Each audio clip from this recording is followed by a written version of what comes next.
ముఖ్యంగా నేను ఈరోజు తెలుగుదేశంలో పార్టీలో చేరినాను.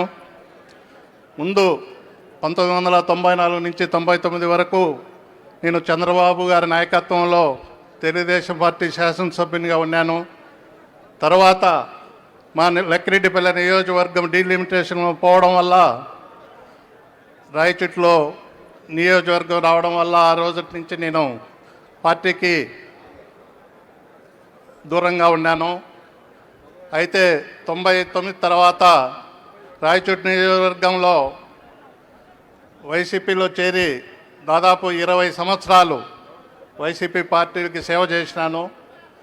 సేవ చేసినాక నాకు ఇక్కడికి వచ్చిన అధికారం వచ్చినాక రాష్ట్ర ముఖ్యమంత్రి జగన్మోహన్ రెడ్డి వచ్చిన తర్వాత నేను గమనించింది ఏంటంటే ఎక్కడ చూసినా అవినీతిమయం, ఎక్కడ చూసినా విధ్వంసం, ఎక్కడ చూసినా ఆయన నలుగురిని పార్టీ ఆఫీసులో ఏజెంట్లుగా పెట్టుకొని ఎవరైతే పార్టీకి కలెక్షన్ చేస్తారో వాళ్ళని నలుగురిని పెట్టుకొని వాళ్ళ దగ్గర కలెక్షన్ చేసుకుంటా కార్యకర్తలను కానీ ప్రజలను కానీ నాయకులను కానీ ఎమ్మెల్యేలను కానీ మంత్రులకు కూడా కనీస అపాయింట్మెంట్స్ ఇవ్వకుండా ఆయన చూసే అరాచక పాలనకు నేను ఈరోజు 20 సంవత్సరాలు చేసిన పార్టీకి ఆయన ముఖ్యమంత్రి అయిన తర్వాత కనీసం ఆయన సీఎం పేసీలేక అడుగు పెట్టలేదంటే మీరు గమనించండి. ఆ పేసీలేక కూడా అడుగు పెట్టకుండా ఈరోజు నాకు సంతోషంగా ఉంది.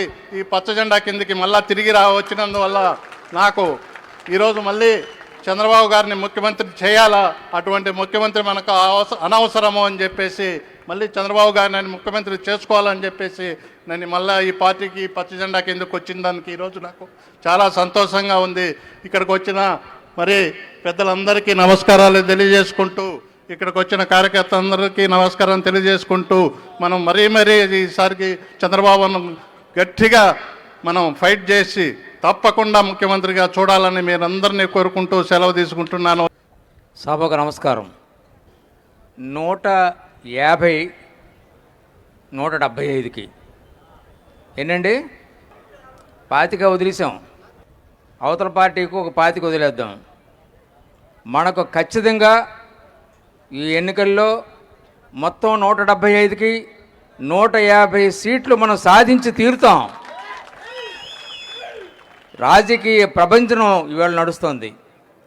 ఎక్కడ చూసినా ఈ ప్రభుత్వాన్ని దించేయాలి, ఈ ప్రభుత్వాన్ని ఉంచకూడదు, ఈ ప్రభుత్వం కొనసాగితే మన బ్రతుకులు నాశనం అయిపోతాయి, మనల్ని బిచ్చగాళ్ళ కింద చూస్తున్నాడు ఆయన, సంక్షేమ పథకాలు మీకు ఇస్తున్నాం, మీరు చచ్చినట్టు మీ ఇంట్లో కూర్చోండి అనేటువంటి డిక్టేషన్ అక్కడ కనబడుతుంది. ఇటువంటి అరాచకమైనటువంటి పాలన, అటువంటి నియంత్రితమైనటువంటి పాలన ఏనాడు కూడా స్వాతంత్రం వచ్చిన తర్వాత మనం చూడలేదు, కానీ విని ఎరగలేనటువంటిది. అటువంటి పరిపాలన మనం తుదముట్టించాల్సినటువంటి అవసరం ఉంది. ఏమాత్రం మనం కన్నురెప్ప కూడా వేయకుండా మనం పని చేస్తే మాత్రం తప్పనిసరిగా ఆ 25 సీట్లలో కూడా ఎన్ని వస్తాయో వాళ్ళకి తెలియనటువంటి పరిస్థితి తీసుకురావాలి.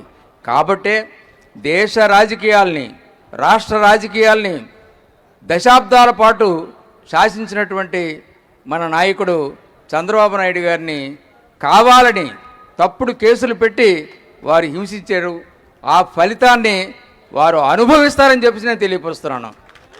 అది మామూలు చేసేది కాదు. ఒక మంచి మనిషిని, ఒక పెద్ద మనిషిని, ఒక నిజాయితీ అయినటువంటి మనిషిని, ఎందుకంటే వారితో నేను ముందు నుంచి నా గురువు గారు వారిని నేను చూశాను, అంటి పెట్టుకొని చూసాం. ఎన్నో రామచంద్రయ్య గారు, మెదలు మా శ్రీనివాస్ గారు, వీళ్ళంతా కూడా నిజాయితీకి మారుపేరు చంద్రబాబు నాయుడు గారు. ఎక్కడా కూడా ఏమాత్రం కూడా స్కోప్ లేకుండా ట్రాన్స్పరెంట్గా ప్రభుత్వం ఉండాలి అని ప్రతి డిపార్ట్మెంట్ని కూడా శాసించినటువంటి రోజులు ఈ ప్రపంచంలో ఎవరు కొడుకు ఉండవు. అటువంటి చంద్రబాబు నాయుడు గారిని శాసించారు. అంతేకాకుండా ఈవేళ లోకేష్ బాబు కూడా బాగా ఇంప్రూవ్ అయ్యి ఆయన ప్రజల్లోకి వెళ్ళి, ఆయన జనాల్లోకి వెళ్ళి ఆయన మాటలు మాట్లాడుతుంటుంటే అది కూడా సహించలేక ఆయన్ని కూడా ఇబ్బంది పెట్టడానికి ప్రయత్నం చేస్తున్నారు. తప్పనిసరిగా వీరిద్దరి నాయకత్వంలోనూ కూడా ఈ రాష్ట్రంలో తనకి అధికారం రాదేమో అన్నటువంటి భయంతో ఆయన ఉండడం అనేటువంటి జరుగుతోంది. కాబట్టి అందరికీ కూడా మేము అప్పీల్ చేసి, నేను కూడా మరి గతంలో నేను 32 సంవత్సరాలు తెలుగుదేశం పార్టీలో ఉన్నాను 1982 నుంచి. దురదృష్టవశాత్తు మరి 10 ఏళ్ళు దూరంగా అయిపోయాను.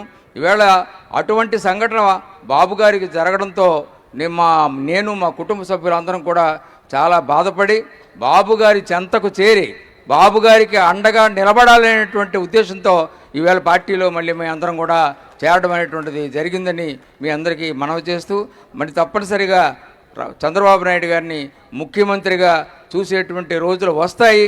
ఆ రోజుల నుంచి మళ్ళీ రాష్ట్రం చక్కగా మంచి అభివృద్ధితో స్వర్ణ రాష్ట్రంగా మళ్ళీ పేరొందుతుంది అని మీ అందరూ మనవి చేస్తూ, ఎన్టీఆర్ ఎన్టీఆర్ ఎన్టీఆర్ చంద్రబాబు చంద్రబాబు చంద్రబాబు